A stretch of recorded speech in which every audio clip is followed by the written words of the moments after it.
Hello, everybody. Happy Sunday. Happy long weekend. That's right, I'm here. The Wayward host returns. It's not that I don't want to be here, it's just that it takes so much effort to get here, but here I am. This is episode 120 of the Bookcast, my platform for sharing short fiction and updates on life as a self-published author of romantic fiction that centers Black love. I am your host. I am D.L. White. I'm an Atlanta-based author of so many novels, short stories, fan fiction works. I think we settled on about 18, and that's where I still am. So if you enjoy this podcast, awesome. I love that for you. I'd love your support. The best way to help me is to buy the books directly from me at booksbydlwhite.com/shop, where I offer ebooks and audiobooks at great prices. I also have a little bit of merch, some fun things you can wear and drink out of and write on. So you can get your print editions through my bookshop page, which supports both indie bookshops and me. And we really like that. Find the links to my bookshop page, my merch page, all my specials going on, all my sales at my links page. It's booksbydlwhite.com/links. Now, it's been a few weeks since I've been on the mic.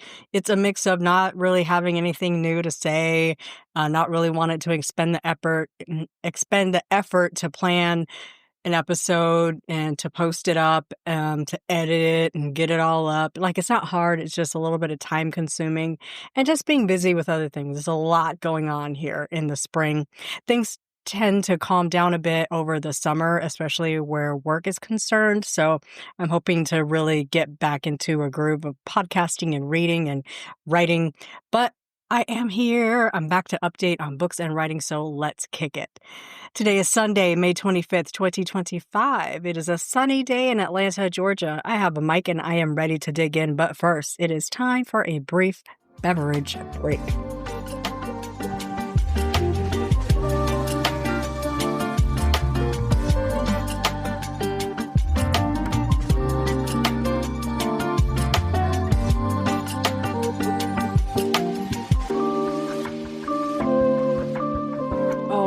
All right. Welcome back. I hope your break was refreshing. As usual, my drink of choice, especially afternoon, is a Powerade Zero fruit punch with a little Sprite Zero for some razzle dazzle and water over ice. I like it ice cold over ice. That's delicious and refreshing. It's just what I need. So let's kick it with the book report. Because if I'm going to do anything, I'm going to read a book. I am at 73 books of my goal in 2025 to read 175 books. I'm absolutely going to smash that, but I'm probably not going to change my goal again until after summer. We'll see how summer goes. I am 42% toward my goal, almost halfway there. And I have 4 books ahead of schedule. So far in May, I haven't counted how many books I've read, but I have got to Fuck With Your Boy by Nicole Falls, which is Friends and Lovers Book 3, People of Means by Nancy Johnson, A Dead Draw by Robert Dugoni, that's Tracy Crosswhite, number 11. Night Wherever We Go by Tracy Rose Payton. Ignacio by Delaney Diamond, that's Family Ties, book 5. Can't Get Enough by Kennedy Ryan, that's Skyland, book 3. This Side of Beautiful by Ty. Devil in a Blue Dress by Walter Mosley, Easy Rollins, book 1. That was a read for the Stacks podcast, book of the month, monthly, our book club book. Let me just tell you, don't cancel me. I mean, cancel me, whatever. I did not enjoy Devil in a Blue Dress. I think for me, it is an older title. I had not read Mosley before. I feel like maybe his current works would be maybe more my speed. I just didn't enjoy this book. I did enjoy, though, Father of the Bride by Shay Sanders and The Boomerang, a thriller by Robert Bailey. Now, I really enjoy Robert Bailey a lot. This book was like so out there. I don't want to spoil it, but there's a recent political event that's getting a lot of news that makes this book entirely more relevant than it was before I read it. And that's all I'm going to say about that. Like, if you enjoyed John Grisham when he was super good, you should dig into Robert Bailey. I've read all of his books. I feel like this book can sit next to the Bocephus Jones section of his writing career. Not bad, not really good either. Like, it was really, really good until it went off the deep end a little bit toward like the backside of the middle toward the end. Yeah, but I really enjoy Robert Bailey. He's my modern day Grisham. Though John Grisham does have a new book coming out this fall, and if you think I'm not going to get it, you are sadly mistaken. I'm currently reading August Lane by Regina Black. I am making good progress with this one. It's not out till July, but it was a read now on NetGalley. You might still be able to catch it if you are listening to this on Sunday. It was like read now for 72 hours. So I'm kind of hoping the audio will pop up because I just page read so slowly, but I have started this, starting to get real juicy. So I also started Zeal by Morgan Jerkins. Now, I really enjoy Morgan a lot. Her memoir, This Will Be My Undoing, was so good. I just enjoy listening to her speak. I'm not in the mood for a violent slave story right now. This thing where I don't read book blurbs is starting to kick me in the butt, because had I read the blurb to this book, I would have realized what it was and I would have put it back on hold. I've had it on my TBR for a minute and everybody's reading it right now. So I thought I really got to get into it. And no, I don't. What I'm going to do instead is start King of Ashes, because I do have a advanced listener copy of that. I'm going to do King of Ashes, and I'm going to do Danielle Allen's Plus Size Player, and I'm going to get my entire life. So that's what I'm doing. Also, the Stacks podcast, which is my absolute fave. It's the first thing I listen to on Wednesdays. Love Tracy Thomas Down. She released a really great nonfiction summer reading guide. Y'all know I'm not a huge nonfiction girly, but if it's anything close to scandalous, anything that's like murdery, anything that makes my eyes pop and go, ooh, I want to read about that, it's going on my TBR. It's going on my TBR. Now, it might wait until nonfiction November. It might like sneak in between a couple of fiction books. Like sometimes I just get all hopped up on fiction and I need a break. I need something like real, like true life. So I might pop in like a true crime. So I added a few books to that, plus a couple others I've had saved. I'm not reading these anytime soon, but they're definitely on my wish list. The Secret History of the Rape Kit, a true crime story by Pagan Kennedy. I've had this on my list forever, as well as A Devil Went Down to Georgia, Race, Power, Privilege, and the Murder of Lita McClinton by Deb Miller Landau. I think one of my Instagram friends, Paperbacks and Pound Cakes, I can't say that like Mika can. That's as sassy as I get. I think she was also reading this book, and it popped up and it reminded me I've had it on my list forever. It's on my wish list on Libro, so I'm going to pick it up eventually. Then Into Thin Air, a personal account of the Mount Everest disaster by John Krakauer. I am fascinated by people climbing this mountain year after year, knowing that so many people die and like passing dead body. No, they're still up there. Like they don't bring them down. They're still up there. Yeah, so I'm never climbing Everest, but I like the real story part of it. So I'm interested in like a personal account of what happened on that mountain. And then A Better Ending, a brother's 30-year quest to uncover the truth about his sister's death by James Whitfield Thompson. That sounds really good. Liliana's Invincible Summer, a sister's search for justice by Christina Rivera Garza. This is a Pulitzer Prize winner. So I'm really interested in that. Then No More Tears, The Dark Secrets of Johnson & Johnson by Gardner Harris. I'm definitely into dark secrets of any major corporation. I did hear, I read Tracy's review of this book and she said it was slightly repetitive, but I think I'm going to get into it. And then The Bar and the Secret History of a Murder in Mississippi by Wright Thompson is absolutely directly up my alley. It is my total catnip. It will scream to me in the night until I read it. So those are books that I have going on. I got a lot going on book-wise, so I should be a happy camper most of the summer. Streaming-wise, most of my shows are on hiatus right now. We did say goodbye to The Irrational Papa's House and Equalizer. I don't think I've actually watched the last episode of Papa's House. I gotta check on that, but and I don't think I've watched the last episode of The Equalizer, but I have to check. But The Irrational is done. So none of those three were not renewed for the final season for the next season. So I've got to just watch the last episodes if I haven't yet. Looking forward to my fall lineup: Watson, Elsbeth, DePitt, Will Trent. Season 3 of The Diplomat is coming in the fall, and a new season of Landman starts in November, so that'll be exciting. Thinking about rewatching Landman Season 1. It's on Paramount. It's really, like, Billy Bob Thornton does the thing in this book. And also, John, what is that man's name? John something. Oh, it's on the tip of my tongue. Am I going to have to look this up? I bet I have the wrong name. Landman cast. John Hamm. My goodness. John Hamm is also really good in this. I don't know if he's coming back for season 2 because there's something devastating going on with this character. But anyway, really good. I caught Untold, The Fall of Favre on Netflix. I was just really looking forward to that. I don't watch sports at all, but I love an Untold. I love a 30 for 30. I'll watch that all day. If it's anything like documentary-ish, I'll watch that. Except, what's his name? The soccer dude. Oh my goodness. David Beckham. The things I have to look up because I can't remember them. His was okay. Like, I liked the parts where he talked about his wife and his family and his life, but like all of the soccer in it, I was like, what is this documentary? It's a soccer documentary. Anyway, as well, Poker Face Season 2 has started. I did not think I would like the storyline with the main character, like, being chased, but like the front half of season 2 has been uploaded. It's actually quite good.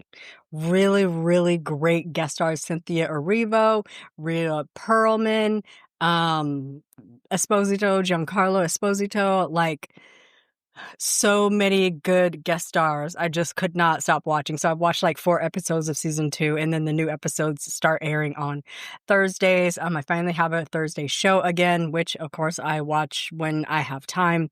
So excited about that. Catch that if that is any interest of you. It's Poker Face. It's on Peacock. And then I'm about 3 episodes behind on Will Trent.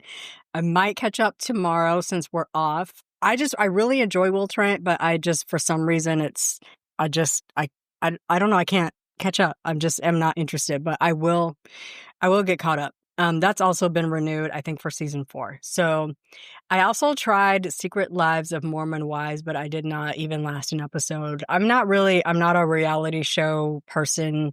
I'm not a Real Housewives of whatever city kind of person. I don't like a catty, why did you post that thing on the internet? Because like, it totally wasn't true. It was true. It wasn't true.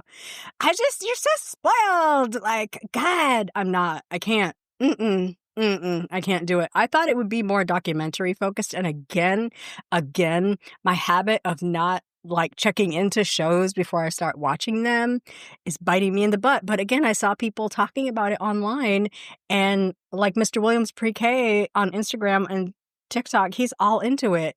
And I really should have taken my cue from that. It's very Real Housewives-ish, and I'm not into it. I didn't even last an episode. God bless, more power to you. But I did see Homicide Los Angeles as a series on Netflix. That's my kind of show. So I'm probably going to be working my way through those episodes. And then I also found a Small Town Murders podcast on Wondery with about 3 seasons I need to catch up on. I listened to a couple of episodes while I was having a root canal. And so that was really the most enjoyable part of the root canal. Well, it wasn't that bad. I wasn't in pain, really.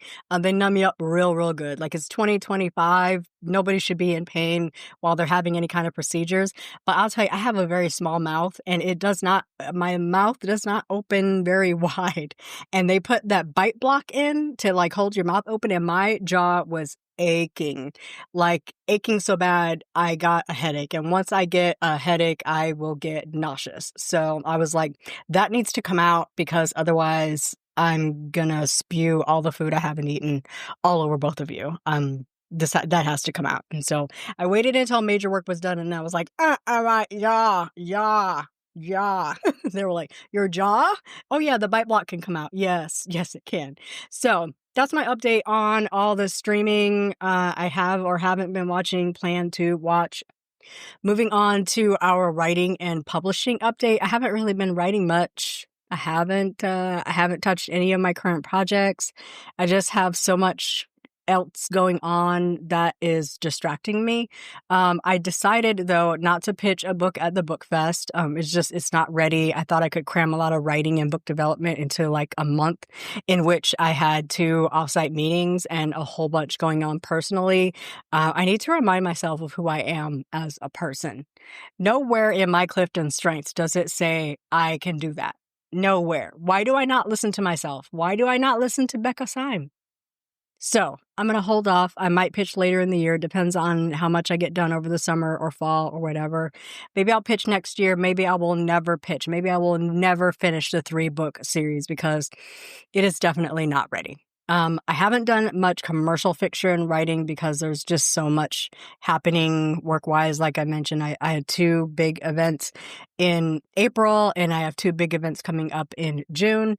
Prep is taking significant time. Plus, I have 2 festival appearances that are requiring quite a lot more work than I expected them to, that I really thought they would. I'm trying to show up, and be my best self, have books available, and just like be ready to meet readers.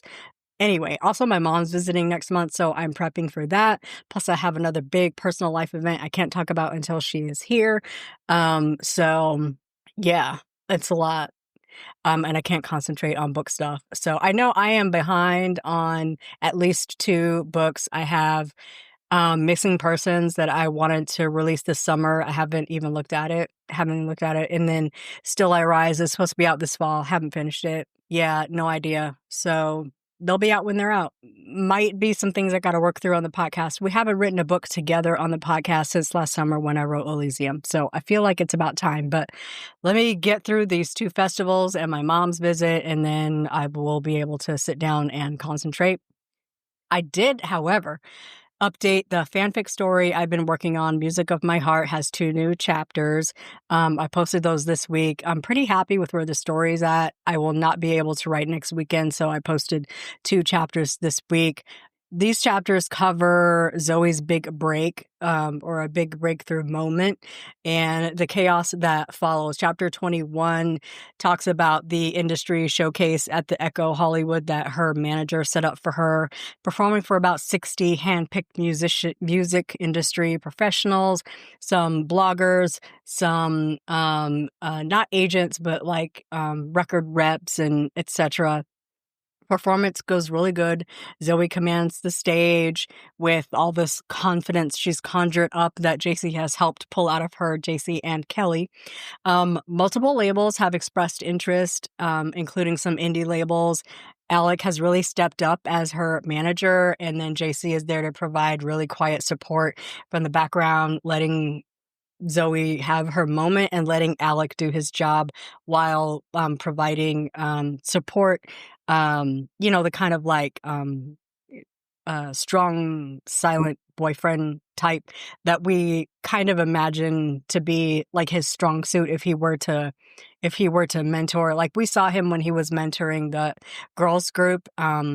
I forget the name of it, of course, because I'm trying to think of it on the fly, but he had a super group of like 13 girls that he was mentoring for a while. And he was just really, really good with them, like letting them do what they needed to do to get the music out, but also being there to like guide them along the path of doing shows and recording a record. I don't know what happened to that group. It kind of fell apart, but it seems like JC is sometimes kind of the king of starting something. He likes to make new things, but like following through with things is maybe not his strong suit. Anyway, then chapter 2 shows that success brings its own problems. Zoe faces a lot of hard realities about her career path, and then Alec, and JC have a strategy meeting where they weigh all of her label deals against going independent.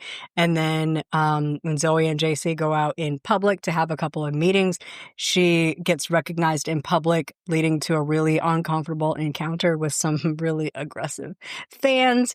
And then they have their meeting, and then later they meet up with some other people who are actually fans of Zoe, and they give her some disturbing news about a song that isn't supposed to be out. But it is. So something has been leaked, and so now she is in crisis management mode, scrambling to get things in order to turn this leak into an official release. And so that's kind of where we ended.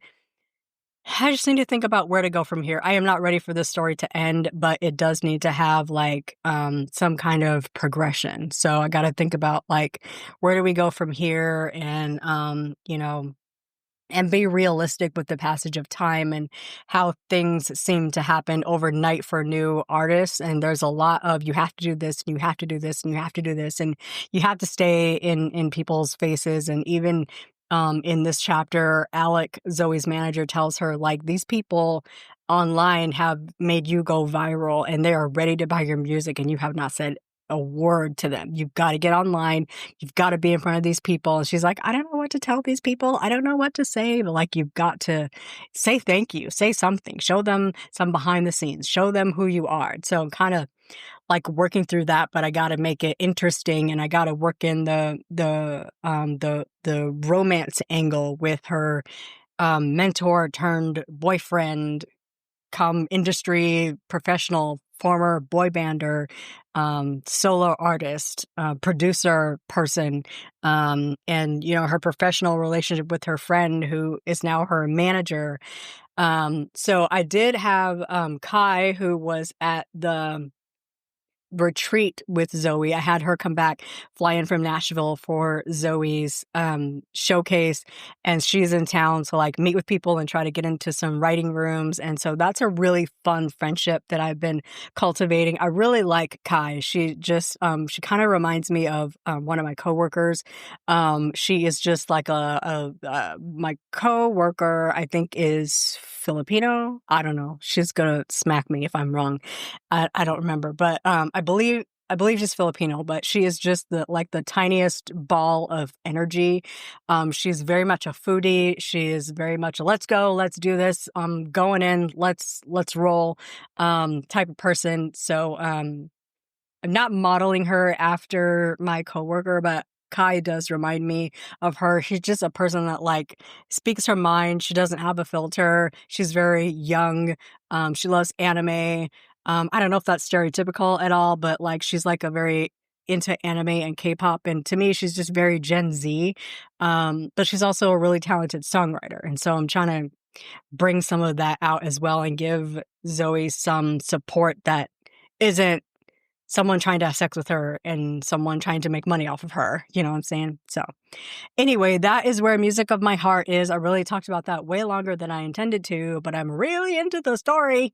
So I don't really have a main topic. I'm deep into prep for Black Romance Book Fest. I'm honestly feeling a little scattered. There's a lot happening going on right outside the door.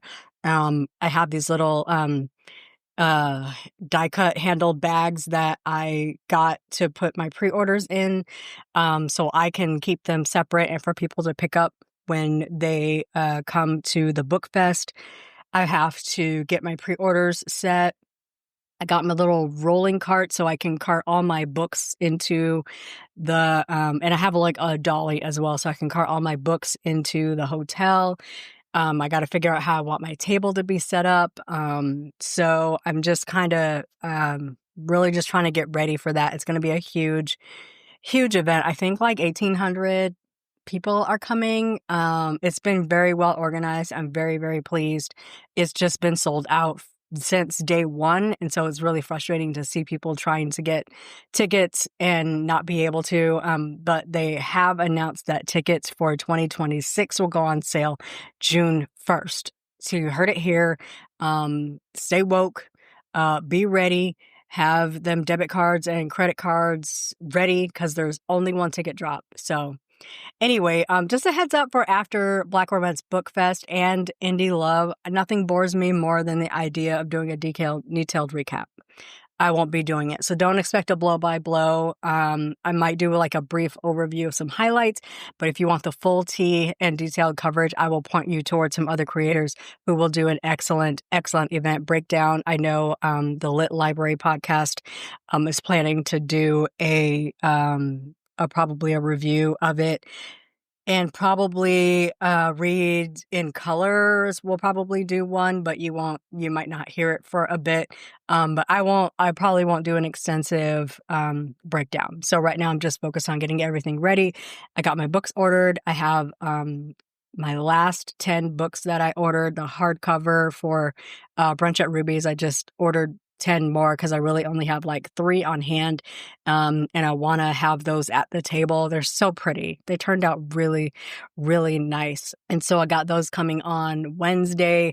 Other than that, I just got everything in my car and I want to pack my bag, all my pens, all my, other stuff I need to have at that table. And just to be mentally prepared to be on from Friday afternoon until Sunday afternoon. And also I'm on a panel on Sunday. So like, what am I wearing and what am I doing and all that good stuff. So just getting ready for that. So it's a long holiday weekend. I just saw that, 2 things. I just saw that the Book Funnel podcast has Michael Evans on, and I have not heard from Michael Evans since he was unceremoniously fired from Ream. And so I'm excited to get this done and up so I can bring up the podcast and watch it. I'm excited. And I wanted to give a shout out to my writer friend, Rain Coleman, Reading, Writing, and Rain. I follow him on TikTok, Instagram. No, not Instagram. Well, maybe Instagram, TikTok, Blue Sky, and YouTube. He is so very diligently getting his book ready. Follow him anywhere. There are links everywhere for his novel, Loving Ashley. I'm excited for him. Been really following him from writing and finishing to getting his rough draft done. He's got his paperback, I think, is now ready for pre-order. The ebook is ready for pre-order. So offering up any amount of wisdom that I can. And good luck. So anyhow, I think those are the last 2. That's it. We're shutting it down. Thank you so much for joining me for today's chat. I do really super enjoy being with you. Climbing onto this desk and to turn on this microphone and share lots of things with you about reading and writing books. I welcome any comments or feedback you might have at booksbydlwhite.com/bookcast/120 or my Substack at authordlwhite.substack.com. You will also find full show notes and links to all other things I talk about if they're relevant and a transcript for today's show. Please share this podcast if you enjoyed it. And if you listen on Apple Podcasts or Spotify or YouTube or Substack, give a girl a rating, drop a comment. Let me know you're listening. I do appreciate it. Don't forget you can support this podcast with your book purchases at payhip.com/booksbydlwhite or at my shelf at bookshop.org by spreading the good word to your friends and family, joining my newsletter, or joining the Substack. Links are on my website at booksbydlwhite.com/link in bio. You can also throw some coins in the hat at bookcast.buzzsprout.com or at buymeacoffee.com/booksbydlwhite. All of the links will be in the show notes. Thank you so much to my monthly supporters at Bookcast. Your gift is so immensely useful to keeping this podcast going. And to those who have recently sent me some love at buymeacoffee.com, thank you so much. I do really appreciate your support. The Bookcast by D.L. White is written, produced, and edited by me, D.L. White. Our theme music and any sound effects are provided by Pixabay. I will be back soonish. I do not know if I will be back before Indie Love. But if not, I'm here. Shout me out a holler on the socials. I'm on Blue Sky. I'm on Instagram. I'm on Facebook. I am here and there on TikTok, trying to get up there a little bit. I did do an ad yesterday. I spent way more than the ad generated, but it was like the first day that I've made more than $3 a day in a while. So TikTok might actually be an avenue once I get my mess together. So we'll see if I spend any more money there. But I did make some money there. Not what I spent, but I did make some money, more than I have been making. So anyhow, that's it. I will be back soon. Until then, please have a superlative week. Enjoy your weekend. We'll chat again soon. Bye-bye.